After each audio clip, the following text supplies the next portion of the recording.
প্রিয় দর্শকবৃন্দ, আপনাদের সকলকেই এ টু জেড এনপিতে ওয়েলকাম জানাচ্ছি। প্রিয় দর্শক, আপনারা জানেন যে কাঁথি লোকসভা কেন্দ্র থেকে শুভেন্দু অধিকারীর ভাই অর্থাৎ সৌমেন্দু অধিকারীকে প্রার্থী করেছে ভারতীয় জনতা পার্টি।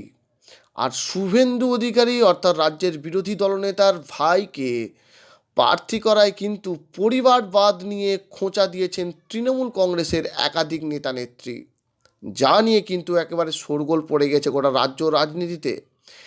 কিন্তু এই যে কথাটা বলছি যে শুভেন্দু অধিকারীর ভাই হওয়ার কারণেই তাকে কাঁথির মতো একটি লোকসভা কেন্দ্রে প্রার্থী করে দেওয়া হলো, তার কিন্তু একেবারে মুখ্যম জবাব দিয়ে দিয়েছেন শুভেন্দু অধিকারী। এই প্রশ্নটা যে কখনোই করা উচিতই নয়, যে শুভেন্দু অধিকারীর ভাই সেই জন্য হয়তো তাকে প্রার্থী করেছে, এই যে প্রশ্নটা তুলছে এটা কখনোই করা উচিত নয়। শুভেন্দু অধিকারী কিন্তু একেবারে পরিষ্কার তথ্যস্বরূপ তুলে ধরে একেবারে ধোলাই করেছেন এবং মুখ্যমন্ত্রী মমতা বন্দ্যোপাধ্যায় তার পরিবারকেও আক্রমণ করতে ছাড়লেন না রাজ্যের বিরোধী দলনেতা।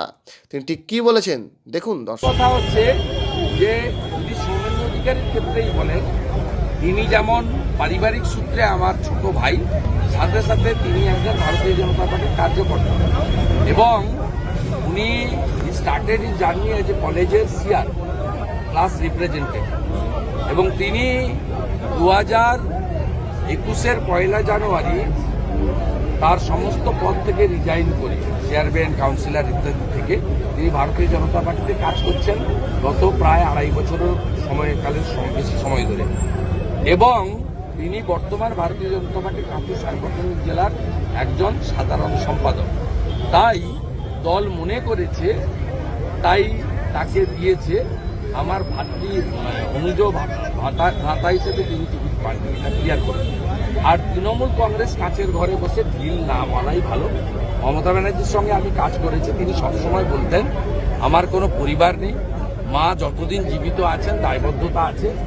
মা গত হয়ে যাওয়ার পরে আমি পশ্চিমবঙ্গের মানুষকে নিয়ে পরিবার করব। সেই মমতা ব্যানার্জি পশ্চিমবাংলায় লাশের মিছিলের উপর দিয়ে হেঁটে আমাদেরকে ব্যবহার করে 11 সালে মুখ্যমন্ত্রী হয়ে 21শে জুলাই তিনি ভাইপোকে উড়িয়ে নিয়েছেন। এই ব্রিগেড প্যারেড গ্রাউন্ডে আমার কাছ থেকে এই 3.5 বছরের যে মালটি, যার কথা একটু আগে বলছিলেন জেলখাটা মাল, মাইকটা কাটিয়ে নিয়ে যুবা তৃণমূল ঘোষণা করেছিলেন। মমতা ব্যানার্জির পরিবার 12 সাল থেকে কিভাবে সম্পত্তি বৃদ্ধি করেছে তা নয়, তার পরিবারের ভাতৃবধূ কাজরি ব্যানার্জি কাউন্সিলর হয়েছে। কলকাতা যত স্পোর্টসের অর্গানাইজেশন আছে সেখানে স্পোর্টসম্যানদেরকে ধাক্কা মেরে তাড়িয়ে দিয়ে হকির মাঠ, টেনিসের মাঠ, মোহনবাগানের মাঠ, অলিম্পিক অ্যাসোসিয়েশন, আমি 10টা জায়গা বলতে পারবো যেখানে অজিত ব্যানার্জি থেকে শুরু করে মমতার গোটা গোষ্ঠী তারা জোর করে ক্ষমতা দখল করে বসে আছে। শুধু তাই নয়, তার পরিবারের একাধিক সদস্য শুধু মমতা ব্যানার্জির পরিচয়ে যোগ্যতা না থাকা সত্ত্বেও রাজনীতি করছেন, খেলার মাঠ দখল করেছেন, বেআইনিভাবে ডাক্তার হয়ে ডাক্তারিও করছেন। এরকম অসংখ্য উদাহরণ দিতে পারি। তাই দয়া করে ছিন্নমূল বা তোলামূল যাদের দেখলেই লোক চোর বলে, দয়া করে কাচের ঘরে বসে ঢিলটা ছুড়বেন।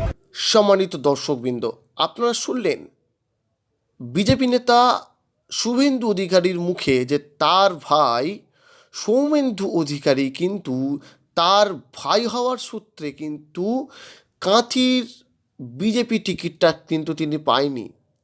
তিনি আসলে 2.5 বছর ধরে বিজেপিকে শক্তিশালী করেছে, বিজেপি পার্টিটাকে শক্তিশালী করেছে, কাঁথি সাংগঠনিক জেলার সাধারণ সম্পাদকের দায়িত্ব সামলাচ্ছেন এবং তিনার কিন্তু রাজনীতির উত্থানটা ঘটেছে কিন্তু কলেজের সিআর হওয়ার মধ্য দিয়ে। তিনি তাই হাওয়ায় উড়ে আসেনি, তিনি কিন্তু কাজ করে ময়দানে এসেছে।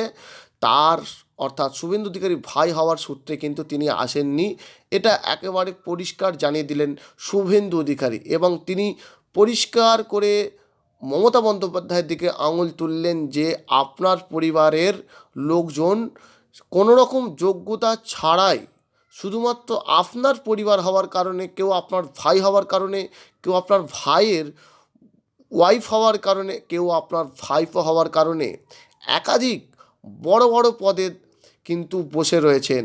সাংসদ হয়েছেন, কেউ কাউন্সিলর হয়েছে, কেউ বা অন্যান্য বড় বড় পদে কিন্তু বসে রয়েছেন। একেবারে তথ্য সহকারে কিন্তু আক্রমণ চালালেন রাজ্যের বিরোধী দলনেতা। সম্মানিত দর্শক, আপনারা কি বলবেন এই বিষয়ে? আপনাদের প্রতিক্রিয়া কি অবশ্যই আমাদেরকে জানাবেন এবং প্রত্যেকটি আপডেট সবার আগে পেতে অবশ্যই আমাদের চ্যানেলটিকে সাবস্ক্রাইব করে পাশে থাকবেন।